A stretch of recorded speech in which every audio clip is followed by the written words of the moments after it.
नमस्कार दोस्तों। मैं बलवान सिंह एक बार फिर से आपके अपने YouTube चैनल मैथ्स की कमजोरी में आपका स्वागत करता हूं।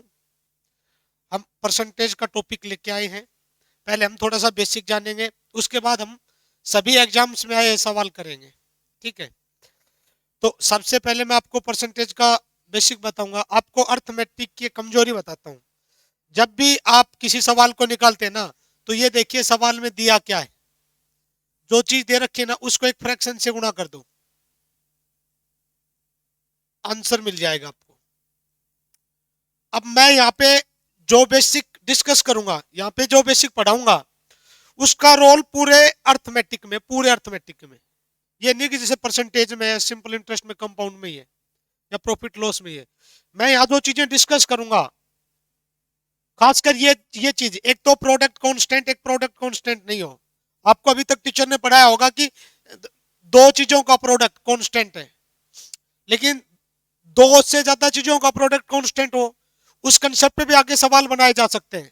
तो मैं काफी जबरदस्त चीजें पढ़ा रहा हूं, आप इनको महसूस कीजिएगा, पढ़िएगा। पहले आप ये पढ़िए, फिर उसके बाद देखिए आपको सवाल आसान लगेंगे। और आपका सॉल्यूशन क्या होगा कि आपको जो दे रखा है ना, उसको एक फ्रैक्शन से गुणा करते ही अर्थमेटिक में आपका आंसर आ जाएगा मैक्सिमम सवालों में। कभी कभी ये फ्रैक्शन सिद्धि आपको मिल जाएगी, कभी इसके लिए हल्का सा एफर्ट करना पड़ेगा।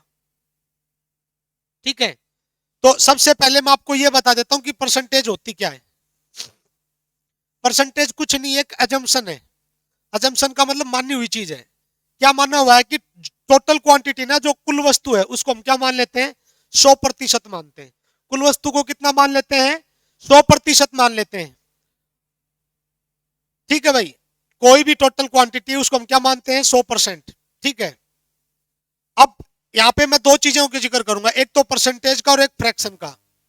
और दोनों चीजों को आपको समझना होगा, और इनके बीच में जो रिलेशन होगा ना, उसको भी आपको समझना होगा।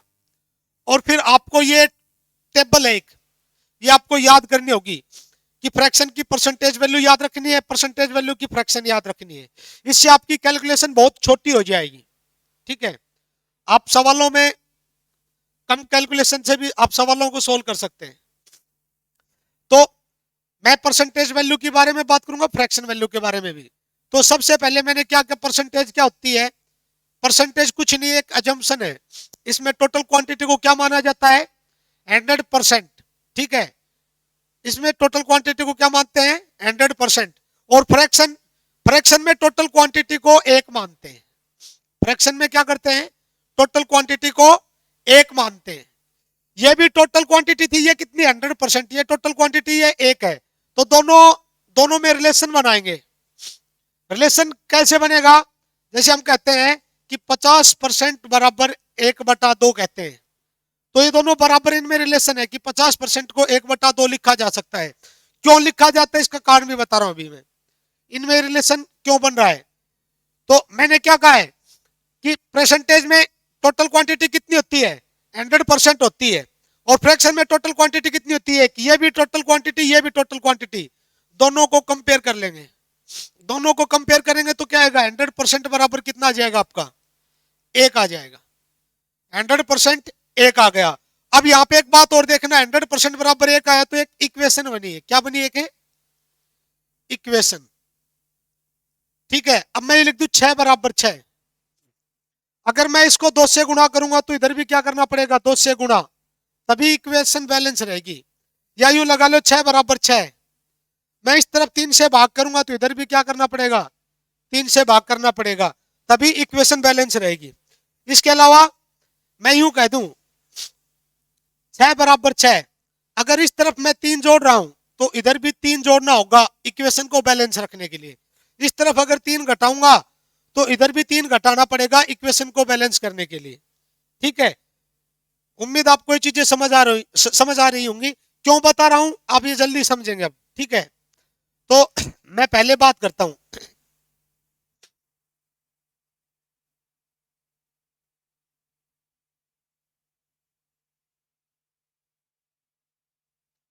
मैंने क्या कहा था, 100% बराबर कितना होता है आपका,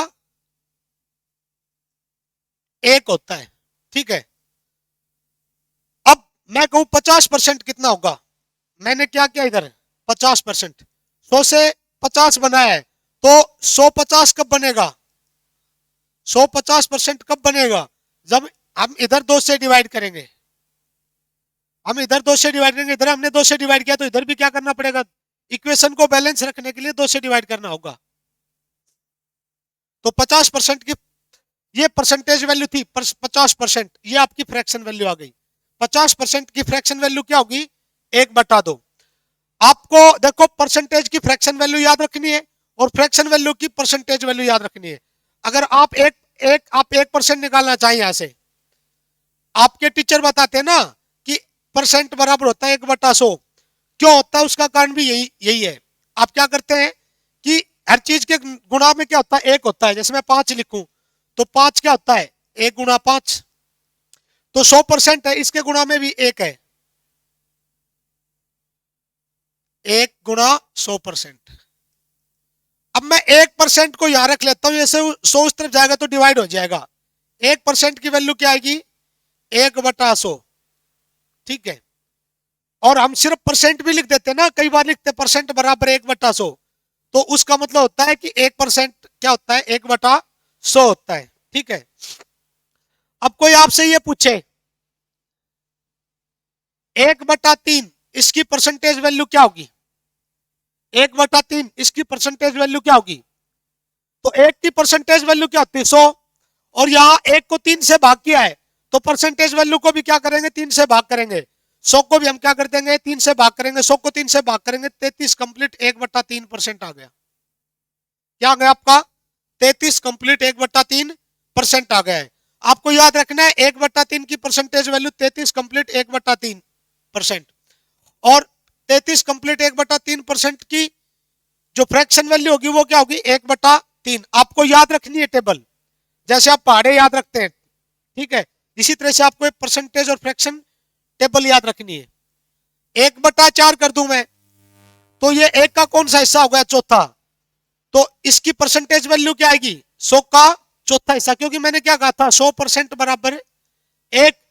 ये 1/4 1 का चौथा हिस्सा है, तो 100% का चौथा हिस्सा कितना आएगा? 25%। ठीक है। आप इस तरह से ये टेबल बना भी सकते हैं और उसको याद कर सकते हैं।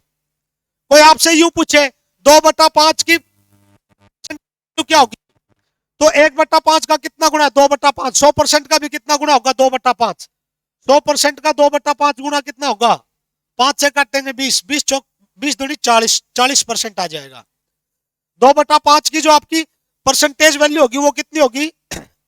40%। या आपसे यूं कह दे कि 60% की फ्रैक्शन वैल्यू कितनी होगी? 60% की फ्रैक्शन वैल्यू कितनी होगी?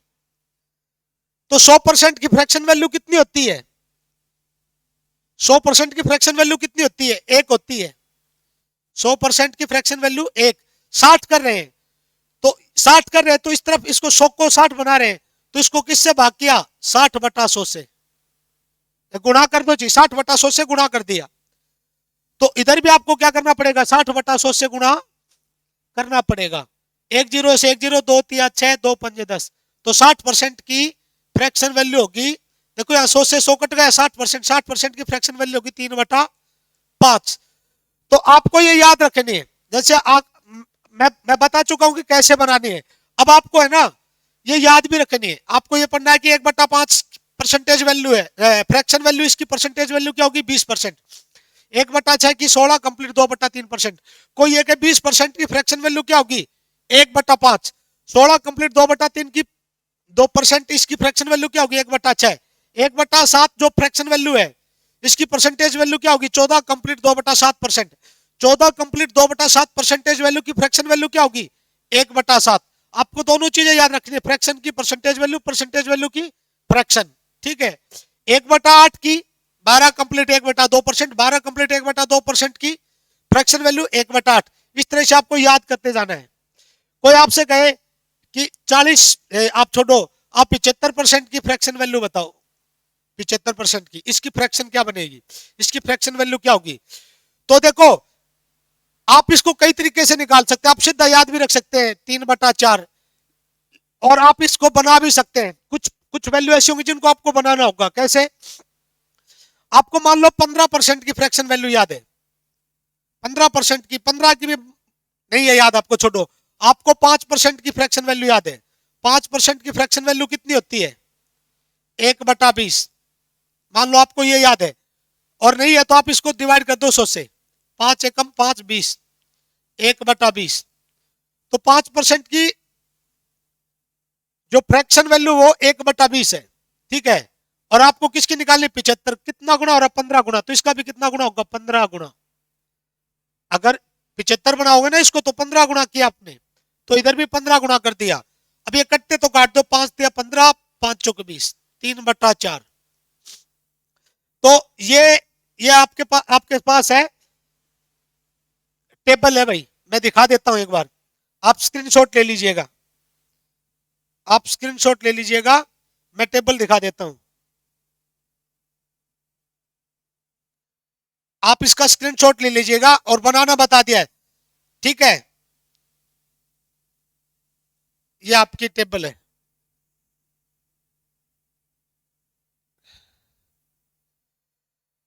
आप मैं 1/8 तक तो बता ही चुका था। 1/9 की 11 कंप्लीट 1/9%, 11 कंप्लीट 1/9% की फ्रैक्शन वैल्यू 1/9, 1/10 की 10%, और 10% की फ्रैक्शन वैल्यू 1/10, और 1/11 जो फ्रैक्शन है इसकी परसेंटेज वैल्यू होगी 9 कंप्लीट 1 सही 1/9, 9 सही 1/9%, और 9 सही 1/9% की जो फ्रैक्शन वैल्यू होगी वो 1/11, 1/12 की जो फ्रैक्शन है इसकी परसेंटेज वैल्यू कितनी होगी?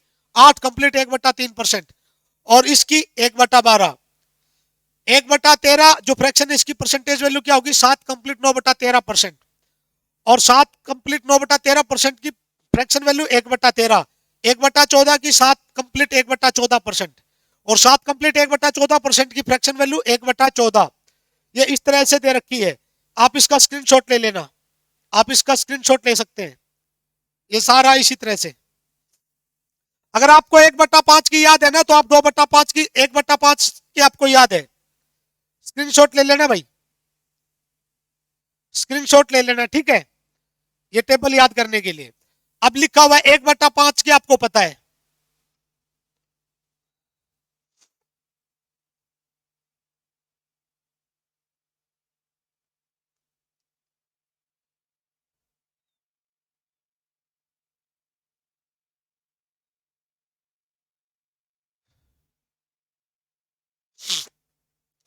आपको पता है 1/5 की, आपको 1/5 की परसेंटेज वैल्यू पता है। 1/5 की परसेंटेज वैल्यू याद कर लेना, 20% होता है, ठीक है। 1/5 की परसेंटेज वैल्यू क्या? 20%। आपसे पूछे 2/5 की परसेंटेज वैल्यू क्या होगी, तो 1/5 का कितना गुना है? 2/5, 2 गुना है, तो इधर परसेंटेज वैल्यू भी क्या होगी? दुगुनी होगी। 20 का दो दुगुना कितना होगा? 40%, ठीक है। तो आप इस तरह से इनका यूज कर सकते हैं। जैसे आपको पता है किसका? 1/20 की परसेंटेज वैल्यू पता है आपको, 5% है, ठीक है। 1/20 की परसेंटेज वैल्यू कितनी आएगी? 5%। कोई आपसे पूछे, क्या पूछे? 1/60 की परसेंटेज वैल्यू क्या होगी? तो इस तरफ ये तीन, ये भाग हुआ है, ये भाग हुआ है। 1/20 3 से भाग करेंगे तो 1/60 आएगा। तो 5% भी क्या होगा? 3 से भाग हो जाएगा। या आपसे कोई यूं पूछ ले, आपसे यूं पूछ ले 1/4 की क्या होगी, तो देखो 1 इसको 5 से गुणा करेंगे ना, 5 से गुणा करेंगे तब क्या होगा? 1/4 आएगा। तो ये भी क्या होगा? 5 से गुणा होगा। 5 पंजे 25%। 1/4 की जो परसेंटेज वैल्यू क्या होगी? 25%। उम्मीद आपको चीजें समझ आई होंगी। और ये टेबल याद कर लेना, कैसे आप कोई नई वैल्यू बना सकते हो वो भी मैंने आपको बता दिया है। अब मैं जो इसका जो सबसे इंपॉर्टेंट कंसेप्ट है, या जिस तरह से आपके एग्जाम्स में सवाल पूछे जाते हैं वो चीजें मैं डिस्कस कर रहा हूं। मैं सिर्फ दो चीजें डिस्कस करूंगा, ठीक है। मैं दो चीजें डिस्कस करूंगा। कौन कौन सी चीजें डिस्कस करूंगा? इनका बड़ा इंपॉर्टेंट रोल है। आपको लगता है कि सवाल नए या अलग आते हैं, कुछ भी नया नहीं होता है। आपको एक आप आपको एक कंसेप्ट, आपसे एक कंसेप्ट में सवाल पूछे जाते हैं, क्या प्रोडक्ट कांस्टेंट मैं आपको दो चीजें पढ़ाऊंगा, प्रोडक्ट कांस्टेंट और दूसरा प्रोडक्ट नॉट कांस्टेंट।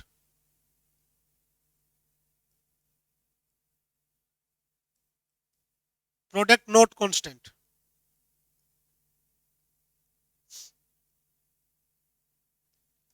एक तो आपका क्या होगा, प्रोडक्ट कांस्टेंट होगा, दूसरा आपका प्रोडक्ट नॉट कांस्टेंट।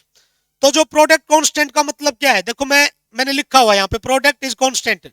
तो ये इसमें केस है प्लस माइनस का, एक चीज डिक्रीज होगी एक चीज इंक्रीज होगी, या एक चीज इंक्रीज होगी एक चीज डिक्रीज होगी। एक चीज डिक्रीज हो और एक इंक्रीज हो तब प्रोडक्ट क्या होगा, कांस्टेंट। या एक चीज इंक्रीज हो और दूसरी चीज डिक्रीज हो तब भी प्रोडक्ट क्या होगा, कांस्टेंट।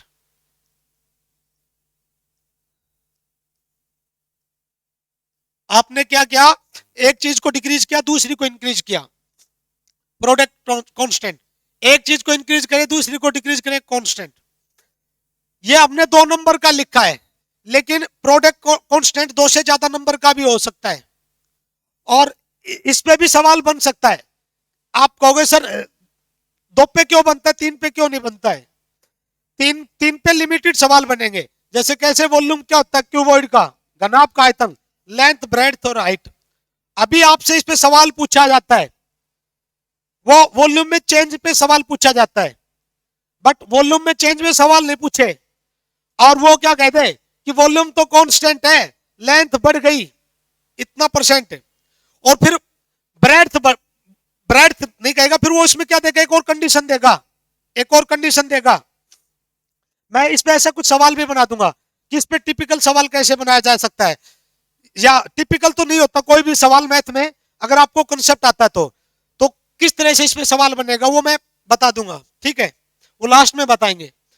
तो ज्यादातर आपका दो दो दो प्रोडक्ट, दो नंबर की प्रोडक्ट कांस्टेंट दो की क्यों होती सर, क्योंकि हमारे पास जो मैथ में ज्यादातर फार्मूले, डिस्टेंस बराबर स्पीड गुना टाइम, ठीक है, हमारा टोटल वर्क बराबर इफिशियंसी मल्टीप्लाई टाइम, और हमारा जैसे ये लगा लो आप, इंटरेस्ट भी बराबर आता है रेट मल्टीप्लाई टाइम। ये इंटरेस्ट की परसेंटेज वैल्यू, एक बात ये भी बता देता हूं, परसेंटेज वैल्यू है इंटरेस्ट की, परसेंटेज वैल्यू, इसकी न्यूमेरिकल वैल्यू भी होगी, उसमें इंटरेस्ट बराबर क्या आएगा, सिंपल इंटरेस्ट की बात कर रहा हूं मैं, principal into rate into T upon 100, ठीक है। कंपाउंड इंटरेस्ट भी आपका क्या आता है, आपका कंपाउंड इंटरेस्ट आता है, अमाउंट, आप अमाउंट निकालते हैं तो principal into 1 plus rate upon 100 power time, ठीक है। आपकी ये चीज बढ़ती है, बढ़ती जाती है, बढ़ती जाती है, बढ़ती जाती है। ये सक्सेसिव का भी केस है, मैं बताऊंगा सक्सेसिव कौन सी चीज होती है, ठीक है। उसके बाद आपसे जैसे एवरेज निकालते हैं आप, एवरेज, तो आप क्या करते हैं, sum of all observations upon number of all observations, sum of all observations, सभी आंकड़ों का जोड़ बटे सभी आंकड़ों की संख्या। तो आप है ना सम निकालेंगे ना, सम, तो ये एन इधर जाकर गुणा आ जाएगा, सम बराबर क्या होता है, ए गुणा एन। तो आपके मैथ में ज्यादातर जो फॉर्मूले बनते हैं ना वो दो नंबर की प्रोडक्ट के होते हैं, बट तीन नंबर की प्रोडक्ट का जैसे वॉल्यूम है किसका, क्यूबॉइड का, तो तीन वाले पे भी सवाल बनाया जा सकता है। ऐसा सवाल पूछा जा सकता है कि कभी जिसके टच में आप नहीं है, ठीक है, तो किस तरह से सवाल पूछा जा सकता है और आप किस तरह से उलझ सकते हैं, ये बात भी मैं डिस्कस करूंगा, ठीक है। तो मैंने यहाँ पे दो चीजों का जिक्र किया है कि प्रोडक्ट कांस्टेंट है, प्रोडक्ट कांस्टेंट नहीं है। तो जो प्रोडक्ट कांस्टेंट है ना, ये सक्सेसिव का केस नहीं है, प्रोडक्ट कांस्टेंट हो गया ना, इसमें तो या तो चीज इंक्रीज होगी या चीज डिक्रीज होगी, या तो चीज इंक्रीज होगी या चीज क्या होगी आपकी डिक्रीज होगी। जैसे ये डिक्रीज हो रहा है, ये क्या हो रहा है, इंक्रीज हो रहा है, तो वो कहेगा ये इतना परसेंट इंक्रीज हुआ तो ये कितना परसेंट डिक्रीज होगा, आपसे ये सवाल पूछ लिया जा सकता है। जैसे मैंने कहा 20 गुणा 3 बराबर 60 और 15 गुणा 4 बराबर 60, तो देखो 20 गुणा 3, इन दो नंबरों का आपने गुणा किया 60 आया, और इन दो नंबरों का गुणा किया ये भी 60 आया। हो सकता है जैसे हमने इन दोनों नंबरों का गुणा 20 गुणा 3 किया, गुणा किया तो 60 आया, हम कहते थे 25 गुणा 5, तब 125 भी आता। तो यहाँ पे 60 आ रहा था गुणा और यहाँ पे 125, गुणा बराबर आ भी सकता और नहीं आ सकता। कांस्टेंट और कांस्टेंट ना होने का मतलब ये है कि गुणा बराबर भी आ सकता और गुणा बराबर नहीं भी आ सकता। तो गुणा बराबर आएगा ना, उस केस में क्या पूछेगा, एक चीज को क्या कहेगा, इतना परसेंट घट गई या इतनी घट गई। तो दूसरे में फ्रैक्शन में पूछ सकता है, परसेंटेज में पूछ सकता है, कहेगा इतनी परसेंट घट गई तो कितना परसेंट बढ़ाए दूसरी चीज को, कि प्रोडक्ट क्या रहे, कांस्टेंट। जैसे वो चीनी के मूल्य कहते, चीनी के मूल्य में इतना परसेंट कमी हुई, खपत में कितनी वृद्धि करें कि खर्च क्या रहे, अपरिवर्तित रहे, कांस्टेंट रहे। देखो खर्च बराबर क्या आता है, खर्च जो आपका एक्सपेंडिचर आता है वो किसके बराबर होता है, प्राइस मूल्य गुणा खपत। खपत का मतलब कितनी चीज लग रही है, कितनी चीज यूज हो रही है, कितनी क्वांटिटी यूज हो रही है, प्राइस मल्टीप्लाई कंजप्शन। तो देखो अगर एक्सपेंडिचर बदलेगा नहीं तो एक चीज को बढ़ाएंगे दूसरी चीज क्या होगी, घटेगी। इसमें एक चीज बढ़ेगी दूसरी चीज घटेगी। इस पे बहुत से सवाल पूछे जाते हैं, बहुत से सवाल पूछे जाते हैं, नंबर्स पे पूछ लिए जाते हैं, वॉल्यूम वगैरह पे पूछ लिए जाते हैं। तो आप इसको समझने की कोशिश करिएगा, इसको समझिएगा, ठीक है, इसको समझिएगा। भी अभी मैं इसमें कुछ बातें और बताऊंगा। तो पहली बात तो आपको समझ में आ गई होगी कि प्रोडक्ट कांस्टेंट होगा तो एक चीज अगर घट रही है तो दूसरी चीज क्या होगी, बढ़ेगी। अगर एक चीज घट रही है, जैसे मैं यूं कह देता प्रोडक्ट कांस्टेंट है 60 बराबर 3 × 20, ये दूसरा केस यहां पे ले लिया मैंने, दूसरे वाला। और मैं कहूं 60 बराबर 4 × 15, मैं इसको बढ़ा रहा हूं, 3 से 4 कर रहा हूं, तो दूसरे को 20 से 15 घटा रहा हूं। तो ये पूछेगा कितना परसेंट चेंज हुआ, दूसरी चीज में कितना परसेंट चेंज होगा, वो बढ़ेगी या घटेगी। आपसे इस पे सवाल पूछा जाएगा, ठीक है। इसको शॉर्ट तरीके से कैसे करेंगे ये भी तरीका बताऊंगा मैं, ठीक है। अभी आपको ये बात समझ में आई होगी। तो ये बात समझ आ गई तो मैं पहले पहले वाले केस पे जाता हूं। 20 × 3 बराबर 60 और 15 × 4 बराबर 60। तो देखो 20 15 हो रहा है, कितना घट गया भाई, 5 घट गया। घटने वाली चीज को माइनस से रिप्रेजेंट करेंगे, किसमें किसमें घटा है, 20 में से घटा है 5, तब 15 हुआ है। तो जो घटेगा वो नीचे आएगा, जिसमें से घटेगा, जिसमें से घटेगा वो नीचे आएगा। तो जो एक कमी हुई ना, कितनी हुई, काटेंगे 5 कम 5, 5 चौके 20, -1/4। यानी इस चीज को -1/4, इसको कम कर दिया। परसेंटेज वैल्यू निकालेंगे 1/4 की, परसेंटेज वैल्यू कितनी होती है इस फ्रैक्शन की, 25%। इसमें क्या हो गई, कमी। तो आपसे सवाल पूछा जा सकता है कि ये जो दूसरा नंबर है इसमें कितनी वृद्धि होगी, कितने परसेंट वृद्धि होगी, या फ्रैक्शन में कितनी वृद्धि होगी। तो फ्रैक्शन में जब भी पूछे तो आपको क्या करना, घट रहा है ना तो घटा देना है, किसमें से, नीचे वाले में से। ऊपर वाला आपको जो का त्यों रखना है 1/4 में से घटेगा तो 3। इतना परसेंट बढ़ रहा है ना, बढ़ रहा है तो बढ़ने वाले के लिए प्लस लगेगा, घटने वाले के लिए माइनस, बढ़ने वाले के लिए प्लस। आपने क्या किया, कुछ भी नहीं किया। ये पूछेगा कि भाई मान लो पहले नंबर में 1/4 कमी आई, तो दूसरे नंबर में कितनी बढ़ोतरी करें कि वो 60 रहे। तो आपको कुछ नहीं करना, इस नंबर में कमी कितनी हुई है, 1 की कमी हुई है, तो ऊपर 1 ही रखना, ऊपर वाला ज्यों का त्यों लिखना है, नीचे वाला चेंज करना आपको। ऊपर वाला ज्यों का त्यों लिखना है और नीचे वाला चेंज। अगर यहाँ पे माइनस है तो माइनस कर दो, प्लस है तो प्लस कर दो। 4 में से घटाऊंगा कितना बचेगा, 3। तो इतनी वृद्धि होगी। और इसकी 1/3 की परसेंटेज वैल्यू कितनी होती है, 33 सही 1/3%। अगर एक चीज को 25% कम करेंगे तो दूसरी चीज को क्या करना पड़ेगा, 33 सही 1/3% बढ़ाना पड़ेगा, ठीक है। दूसरी चीज को क्या करना पड़ेगा, 33 सही 1/3% बढ़ाना पड़ेगा। एक और एग्जांपल दिखा देता हूं। जैसे ये लगा लो 80 बराबर है 16 × 5 और 80 बराबर है 10 × 8। तो पहली चीज क्या हो रही है, डिक्रीज हो रही है, दूसरी चीज क्या हो रही है, इंक्रीज। और प्रोडक्ट क्या, कांस्टेंट, ठीक है। जब प्रोडक्ट कांस्टेंट है ना तो क्या करना है, कितना घट रहा है, 6। किस में से घट रहा है, 16 में, जिसमें घट रहा है वो नीचे, सॉरी,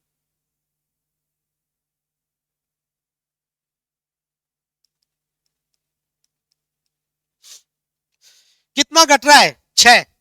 किस में से घट रहा है, 16 में से। कटते तो काट दो, 2 × 3 = 6, 2 8 16। अब ये कमी हो रही है ना, कमी को किससे रिप्रेजेंट करेंगे?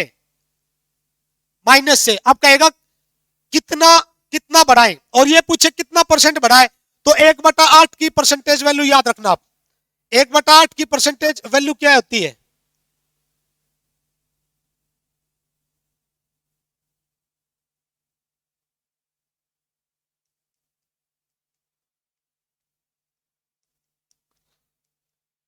एक बटा आठ की परसेंटेज वैल्यू क्या होती है?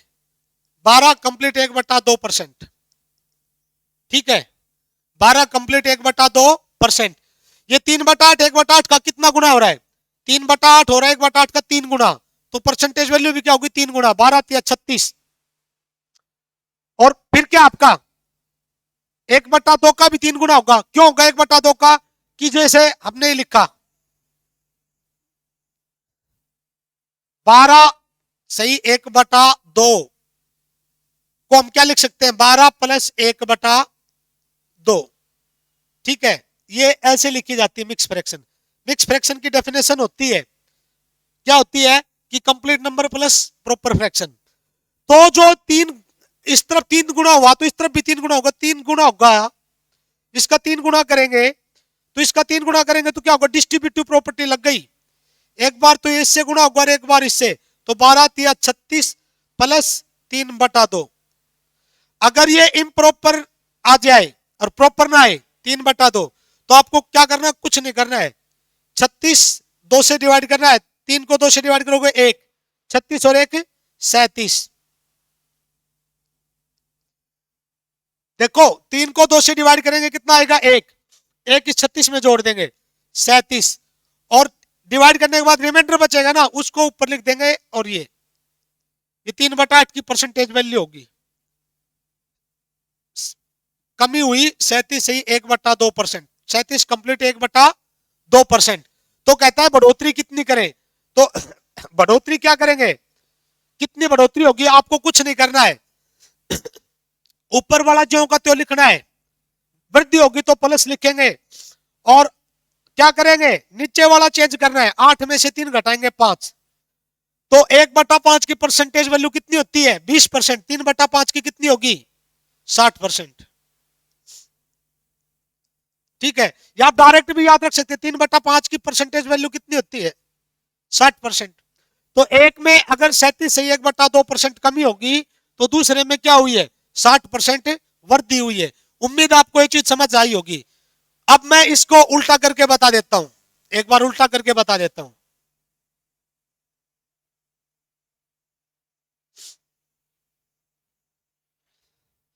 ये पहले वाले देखो, इसमें पहला केस क्या था? पहली चीज इंक्रीज हो रही थी, दूसरी डिक्रीज।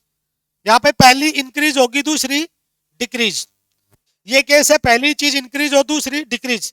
मैंने लिख लिया 60 लिखा, इसको लिखा 3 × 20, और 60 लिखा 4 × 15। इन दो नंबर का और इन दो नंबर का प्रोडक्ट क्या है? कांस्टेंट है। कांस्टेंट का मतलब वही है, ये भी 60 है, ये भी 60 है। या तो प्रोडक्ट कांस्टेंट होगा या अलग आएगा, या तो सेम आएगा या अलग आएगा। तो यहाँ पे एक आ रहा है प्रोडक्ट कांस्टेंट हो गया। तो देखो मैंने क्या कहा है, दो केस है, एक चीज डिक्रीज होगी दूसरी इंक्रीज, या एक चीज इंक्रीज होगी दूसरी डिक्रीज। अब ये चीज क्या हो रही है? बढ़ रही है। तो ये चीज क्या कर रही है? घट रही है। 3 4 हो रहा है, 20 15 हो रहा है। पहली चीज बढ़ रही है, दूसरी चीज क्या हो रही है? घट रही है। तो अब आप क्या करेंगे भाई? आप पहले देखेंगे बढ़ रही है, बढ़ने के लिए आप प्लस करेंगे। कितना बढ़ रहा है? 1 बढ़ रहा है। किस में बढ़ा है? ये 3 में बढ़ा है। ठीक है, 1 बढ़ा है, 3 में बढ़ा है। कमी कितनी होगी? कमी के लिए माइनस करेंगे। आपको ये घटा के देखने की जरूरत नहीं है, माइनस लिख देंगे। ऊपर वाला ज्यों का त्यों, और अब नीचे वाला चेंज करके लिखना है। तो प्लस है तो क्या करेंगे? जोड़ेंगे। माइनस है तो घटा देंगे। 3 में 1 जोड़ेंगे तो 4। तो अगर 1/3 का मतलब 33 कंप्लीट 1/3% वृद्धि होती है, तो कमी कितनी होगी? 25%। 25% क्या होगी? कमी होगी। तो दूसरा केस ये था।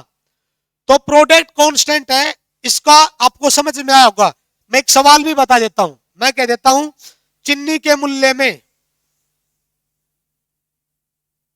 चीनी के मूल्य में 33 से 1/3% वृद्धि हो गई।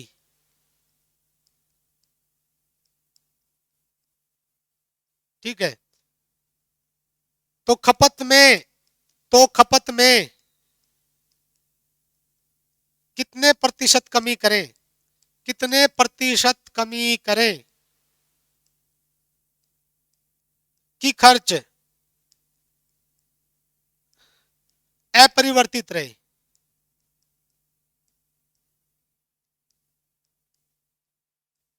ठीक है, तो खर्च क्या होता है आपका,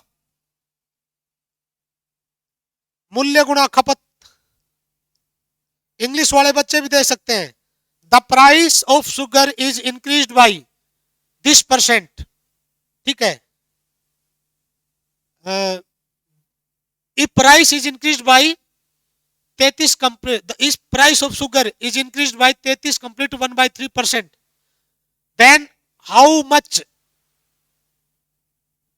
then how much consumption, then consumption how much decreased, will be decreased, so that the expenditure will be constant या will remain same।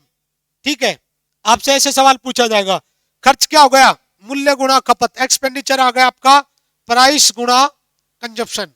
ठीक है, तो चीनी के मूल्य में 33 से 1/3% वृद्धि, वृद्धि का मतलब हम प्लस से लिखेंगे 1/3। कमी करनी है तो कमी ऊपर वाला था ज्यों का त्यों। ठीक है, और हम क्या करेंगे, प्लस है तो जोड़ देंगे 3 1 4, तो 1/4 की परसेंटेज वैल्यू क्या होगी 25, तो 25% क्या करना होगा आपको, कमी करनी होगी, किसमें, खपत में, कंजप्शन में, तभी खर्च क्या रहेगा, समान रहेगा, अपरिवर्तित रहेगा। तो इस तरह से सवाल पूछे जाते हैं आपसे। ठीक है, अगर ये चीज आपको समझ में आएगी तो आप 1 सेकंड में सवाल सोल्व कर देंगे। अब मैं दूसरे केस पे आता हूं, product is not constant, product is not constant, product is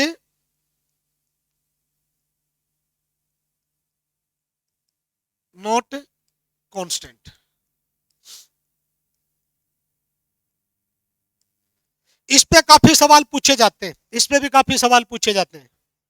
ठीक है, तो हम इसके बारे में जानेंगे। यही जो चीज है ना, यही सक्सेसिव का कंसेप्ट है।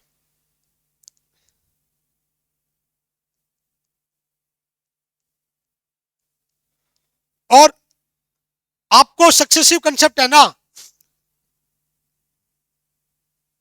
कंपाउंड इंटरेस्ट में भी पढ़ाया जाता है, और सक्सेसिव जो कंसेप्ट है वो आपके डिस्काउंट में भी यूज होता है, परसेंटेज में भी यूज करते हैं, पर जरूरी नहीं यहीं पे यूज करें, इसका और जगह भी यूज हो सकता है। आपको पता ही नहीं लगता, आपको टीचर जो सवाल कराते हैं, आप वो सवाल रखते हैं, आपको पता है इस सवाल में सक्सेसिव कंसेप्ट लगेगा, लेकिन मैं आज ऐसा पढ़ाऊंगा आपको पता लग जाए कि सवाल में सक्सेसिव कंसेप्ट लगाना किस में नहीं लगाना है, आपको ये समझ में आएगा। ठीक है, तो मैं इस पे आता हूं अभी।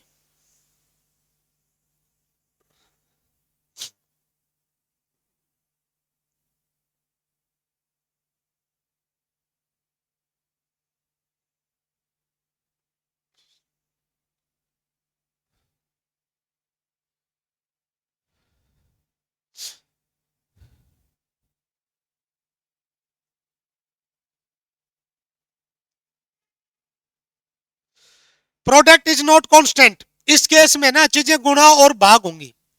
प्रोडक्ट इज कांस्टेंट में चीजें क्या होती थी, जुड़ती या घटती थी, जुड़ती या घटती थी।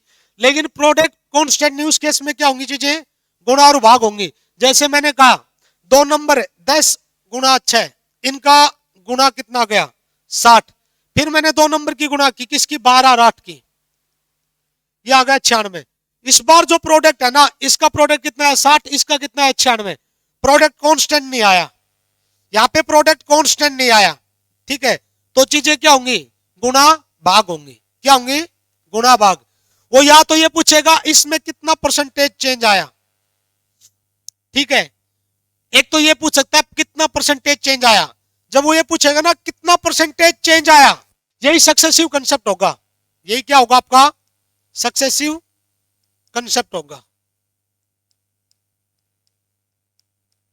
जैसे कैसे, 10 क्या हुआ, 12, 6 8 हुआ, तो क्या हुआ, 36 का चेंज आया, 36 का चेंज आया।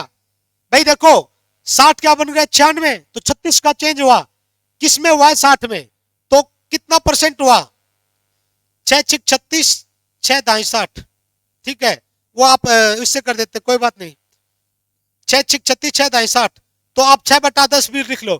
1/10 कितना परसेंट होता है, 10% होता है, 6/10 कितना परसेंट होगा, 60%, तो इसमें 60% चेंज आएगा।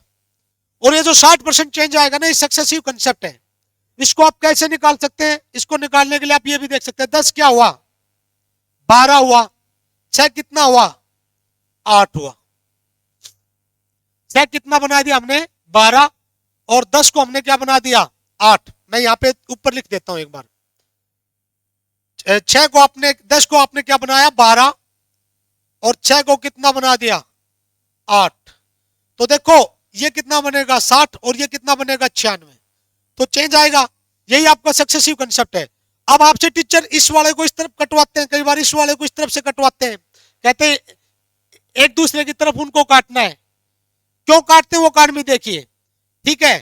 अब मैं क्या करूं, इनमें कटता है, 6 से ये कटता, 6 से काट दिया, तो मैं 6 दाएं 60, इस तरफ कटेगा तो यहां भी कटेगा, ठीक है। यहां कितने से काट रहा हूं, 8 से काटूंगा तो ये कितना आएगा, 12, तो मैंने काटा 10 बराबर कितना आ गया, 10, और 12 बराबर 12। अरे नहीं, गलती कर गया मैं, ऐसे ऐसे करता, देखो 60 बराबर कितना था, 10 गुना 6, और 96 था आपका 12 गुना 8, ठीक है। मैं क्या करूं, मैं देखू कुछ एक जैसा है, मैं 6 को यहां से काटता हूं, 6 एकम 6, 6 दूनी 12, तो मैंने क्या किया, इस तरफ की चीजों को 6 से डिवाइड किया, इस तरफ की चीज को भी किससे डिवाइड करूंगा, 10, और 6 से करूंगा तो कितना आएगा, 16, ठीक है। फिर हो गया, मैं 2 से भी डिवाइड कर देता हूं, 2 से डिवाइड करूंगा कितना आएगा, 5, 5 आ गया, और यहां पे 2 से डिवाइड करूंगा, नहीं मैं कुछ गलत कर रहा हूं, 1 मिनट रुको भाई, कटवाते क्यों ना वो बता रहा हूं मैं अभी आपको। यहां आप काट देते 6 एकम 6, 6 दूनी 12, ठीक है, तो फिर काटते 2 एकम 2, 2 पंजे 10, ठीक है, और आपका कितना हुआ, 5 8, 5 8 हो गया, तो 3/5, इसका परसेंट निकालेंगे 100, 5 से काटेंगे 20, 60%, 60% चेंज हुआ। तो ये चीज मैंने लिखी थी, 60 बराबर 10 गुना 6, और 96 लिखा था मैंने 12 गुना 8, ठीक है। मैं 12 से इसको काट देता हूं, 12 पंजे 60, 12 अट्ठे 96, इस तरफ वाले को 12 से काटना है, इस तरफ वाला भी 12 से काटूंगा, इसको 12 से काटूंगा, 12 पंजे 60, 12 अट्ठे 96, यहां भी मैंने 12 से काटा, नीचे भी 12 से काटा, यहां 12 से काटा, यहां 12 से काटा, तो इधर वाले 12 से कटे तो इधर वाले भी 12 से कटे, तो हमने क्या किया, इसीलिए हम क्या करते हैं, एक इधर वाला एक इधर वाला, तो एक इधर वाला काटते, एक उधर वाला, एक इधर वाला एक इधर वाला, ठीक है। ऊपर नीचे नहीं काटेंगे, साइड में कटेगा, किस में कटेगा, साइड में, ठीक है। हम इसको किस में लिख लिया, 60/96, इसको इससे डिवाइड किया, इसको क्या कर दिया, 60/96, तो ये जो रेशियो है ना, अभी अब जो रेशियो है वही रेशियो आगे आएगा, तो 12 पंजे 60, 12 अट्ठे 96, 12 पंजे 60, 12 अट्ठे 96, ठीक है। सेम नंबर से काटते हैं जो कटता है, ठीक है। किसको काटेंगे, एक इधर वाला एक इधर वाला, तो एक इधर वाला एक इधर वाला, ठीक है, एक इधर वाला कटेगा और एक इधर वाला। देखो हमने 60 60 है इधर, 60 इधर, इधर वाले फैक्टर कट रहे हैं, इधर वाला फैक्टर कट रहा है, ये 12 से कटा तो ये भी 12 से कट गया, देखो ये 60 था ना इधर वाला, ये 12 पंजे 60, ये 12 से कटा, इसको 12 से काटा तो ये भी 12 से, नीचे वाला अपने आप कट जाता है। फिर हमने जो इसको काटा है ना, इसको भी 12 से काटेंगे, तो इसको 12 से काटेंगे तो देखो ये 12 से कट रहा है तो इधर वाला भी 12 से कट गया, तो ये 12 से कट के 5 आया, 12 से कट के 8, तो ये भी 12 से कट के 5 आया, ये भी 12 से कट के 8 आ गया, ये 12 से कट के 5 आएगा, 12 से कट के 8। ठीक है, तो यही चीज आपका सक्सेसिव कंसेप्ट है। इस पे और सवाल कैसे पूछे जा सकते हैं, किस तरह से सवाल पूछ सकते हैं? 60 बराबर 10 गुणा 6 और 96 बराबर 12 गुणा 8। वो कहे चीनी की कीमत है ना, ये बढ़ा दो, 2 बढ़ाई 2, 10 का कितना परसेंट हो गया? 20%। कितना 2 कितना हो गया 10 का? 1/10 10% होता है, 20%, 20%। यहाँ पे चीनी का मूल्य 20% बढ़ गया और खर्च आपका 60% बढ़ा, तो कहता है कीमत को, हाँ खर्च 60% बढ़ गया, तो कीमत को कितना परसेंट घटाया बढ़ाया जाए? खर्च 60% बढ़ रहा है और आपका क्या हो रहा है, जो मूल्य 20% बढ़ रहा है, तो जो आपकी ये जो कीमत है ना वो बढ़ भी सकती है, जो आपकी जो खपत है वो बढ़ भी सकती है और घट भी सकती है, बढ़ भी सकती है और घट भी सकती है। वो डिपेंड करेगा कि ये परसेंटेज में कितना बढ़ रहे हैं कितना घट रहे हैं, उस पर डिपेंड करेगा। तो जो खर्च है वो 60% बढ़ गया और चीनी का मूल्य 20% बढ़ गया, तो अब कहता है कि खपत को कितने परसेंट बढ़ाएं या घटाएं। तो इसको करने के लिए आप क्या करते हैं, ये जो चीजें दे रखी है ना, आपको कैसे बढ़ाया जाता है? आप क्या करते हो, आप 20% की फ्रैक्शन वैल्यू लिखते हैं, 1/5, तो मूल्य क्या हुआ? 5 था, 1 बढ़ गया, तो 5 से क्या हो गया? 6। अब देखो मूल्य गुणा खपत, यहाँ पे मूल्य होगा, यहाँ पे खपत लिखते हैं, और नीचे क्या आता है? मूल्य और खपत को गुणा करते तब क्या आता है? आपका खर्च। ठीक है, तो खर्च क्या कह रहा है? 60% बढ़ गया, तो पहले 100% था, अब कितना हो गया? 160। तो इसको एक तो आप यू निकालो, इसके अलावा भी एक तरीका बताऊंगा अल्टरनेट, इससे भी आसान। अब क्या करेंगे, देखो यहां कितना गुना? 20 गुना, ये कितना गुना होगा? 160/6 गुना। ठीक है, अब खपत क्या होगी? बढ़ी है घटी है? आप एलसीएम लेके देख लो, 20 से 120 बढ़ी है कितनी? 40/6। 40/6 किस पे बढ़ी है? 6 पे, 1/6 पे। ठीक है, तो अब आप क्या करेंगे? 4 निम 36 और 4 दाई 40 और 10/9, 1/9 की परसेंटेज वैल्यू कितनी होगी? 1/9 की परसेंटेज वैल्यू होती 11 से 1/9%, तो 10/9 की क्या होगी? 10 गुना हो रहा है। कोई गलती तो नहीं कर गया मैं? एक बार फिर से चेक कर लेता हूं। था खर्च कितना? 100%, बढ़ के कितना हो गया? 160। ठीक है, बढ़ के 160 हो गया, तो 6 को किससे गुणा करूं 160 आए? 6 को 160/6 से गुणा करूंगा तो आ गया, तो कितना हुआ? हाँ गलती कर गया था भाई, खपत बढ़ा रहे थे ना, तो खपत तो यहाँ लिखी हुई है, गलती कर दी थी मैंने। गलती समझ में आ गई क्या की थी? तो 40/6 बढ़ा था, आप क्या करेंगे? 160/6 में से 20 घटा देंगे, 40/6 आ गया। ये बढ़ोतरी किस पे हो रही? 20 पे, इस खपत पे हो रही है। इधर तो मूल्य लिखा हुआ था, मैंने वो मूल्य पे लिख दिया था, तो 20 पे बढ़ा है, तो 20 क्या आएगा भाग में? तो 20 दूनी 40, 2 एकम 2 तिया, 1/3। फ्रैक्शन में 1/3 बढ़ रही, तो कितनी परसेंट बढ़ेगी? 33 सही, 1/3% बढ़ाएंगे। मूल्य अगर हम क्या करें, मूल्य 20% बढ़ाएं और खपत 33 सही 1/3% बढ़ाएं, तो खर्च क्या होगा आपका? 60% बढ़ जाएगा। तो ये इसमें आपकी कैलकुलेशन बढ़ती थी, इसमें आपकी कैलकुलेशन क्या होती थी? बढ़ती थी। एक अल्टरनेट तरीका और देता हूं मैं,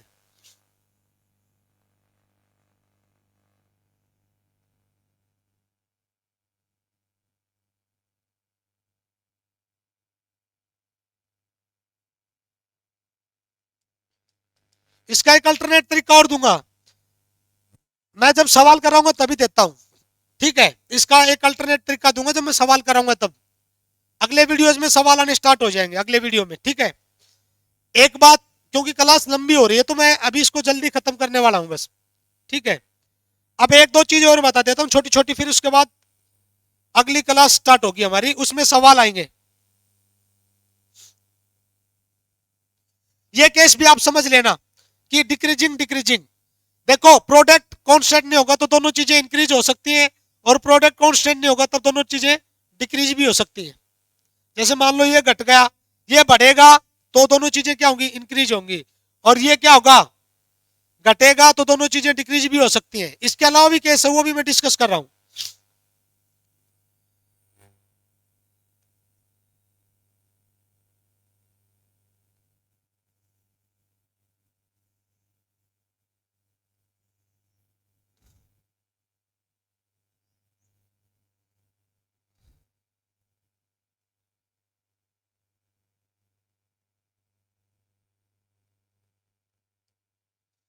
अब है product is not constant, product constant नहीं है, ठीक है।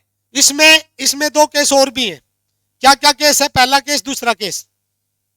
देखो 60 15 गुना 4 की गुना है, और 80 किसकी गुना है, 20 गुना 4। यहां पे दो नंबर का जो प्रोडक्ट है वो कितना आ रहा है,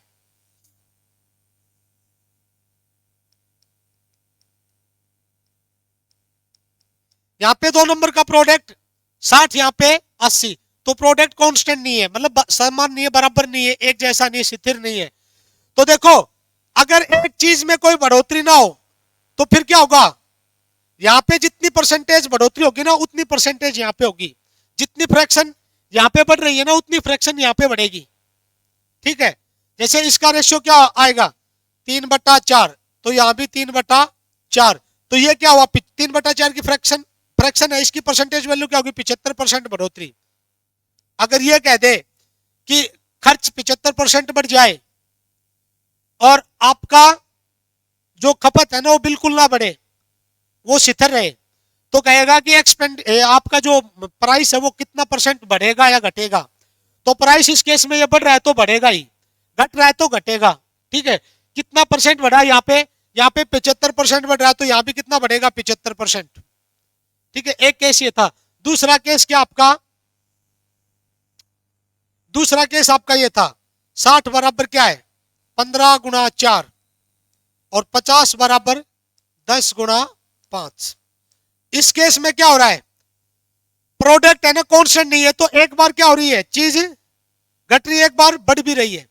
मैंने क्या कहा था इसमें, मैंने एक बार तो इसमें पहली चीज डिक्रीज हो रही थी, दूसरी भी डिक्रीज, ये डिक्रीज हो रही थी, ये भी डिक्रीज। पहला तो ये केस बताया, दूसरा क्या बताया, ये इंक्रीज, दूसरी इंक्रीज। तीसरा केस क्या बताया कि एक चीज या तो इंक्रीज होगी या डिक्रीज होगी, एक ही चीज।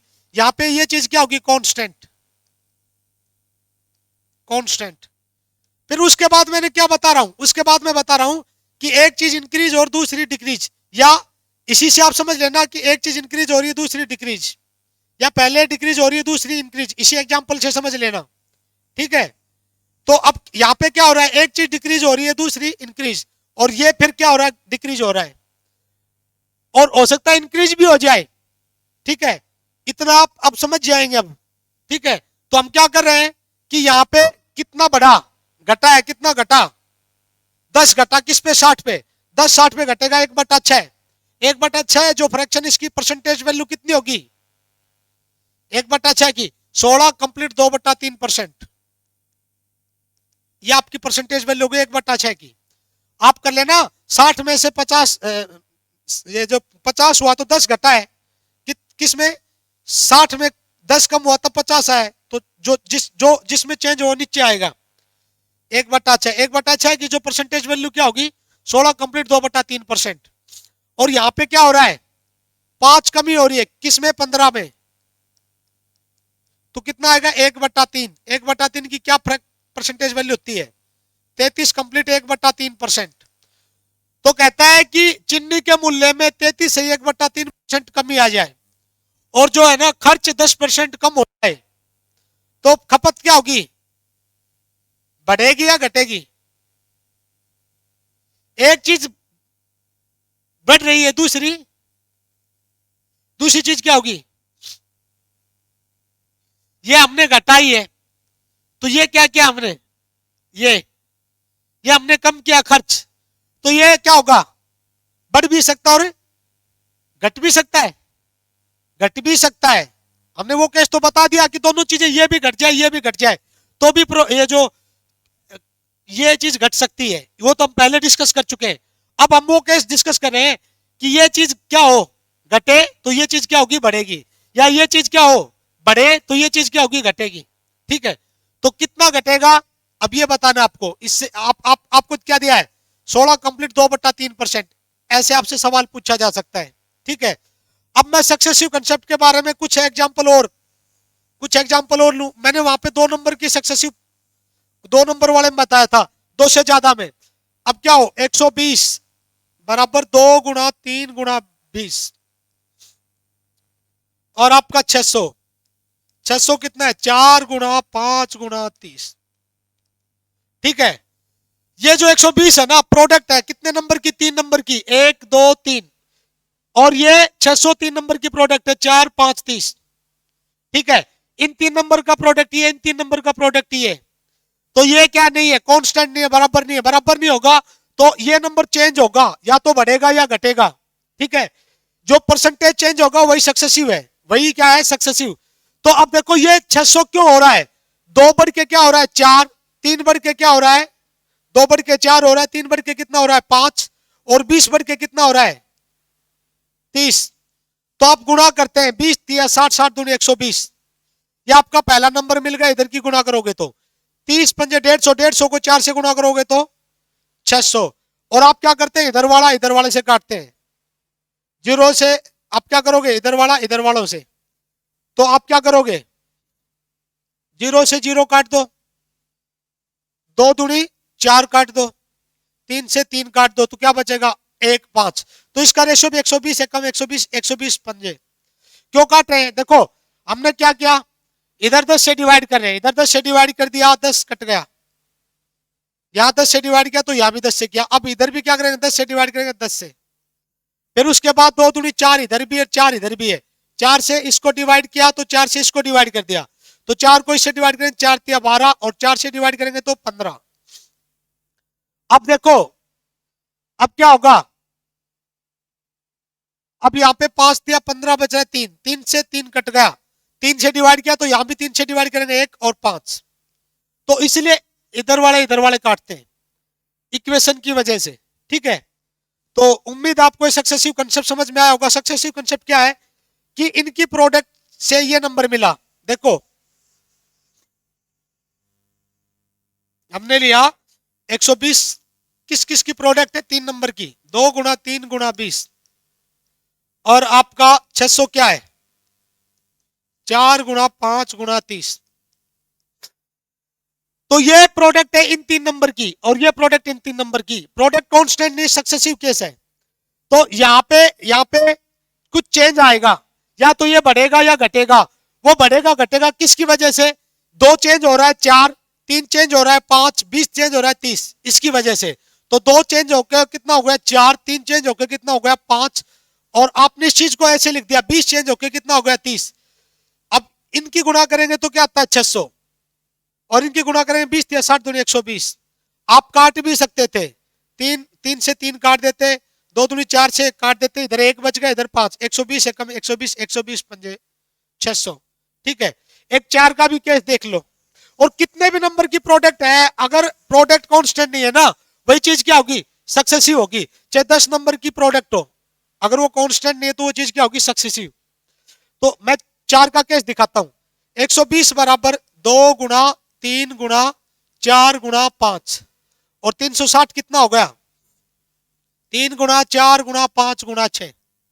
ठीक है, तो ये 120 से 360 हुआ, इसमें कुछ चेंज हुआ, कुछ वृद्धि हुई, कितने परसेंट वृद्धि हुई, तो यहाँ पे चेक करेंगे, दो दो ये वृद्धि क्यों हो रही है, 2 3 बन रहा है तब हो रही है, 3 4 बन रहा है तब हो रही है, 4 क्या बन रहा है 5, और 5 कितना बन रहा है 6। आपने इस चीज को ऐसे लिख दिया, बस इस चीज को ऐसे लिख दिया। इनको गुणा करोगे तो देखो 3 से 3 भी काट दो, 4 से 4 काट दो, 5 से 5 काट दो, 2 एकम 2, और 2 तिया 6, 1:3। ये चीज क्या हो गई, 1 से 3 हुई 2, 2 क्या हुई बढ़ी, कितने में बढ़ी, 1 पे, तो 2/1, एक फ्रैक्शन में कितना होता है 100%, 2 कितना होगा 200%, तो 200% वृद्धि हो जाएगी। और देखो 240 बढ़ोतरी हो रही है, 240 120 का कितना परसेंट है, 200% है। ठीक है, तो उम्मीद आपको ये क्लास पसंद आई होगी।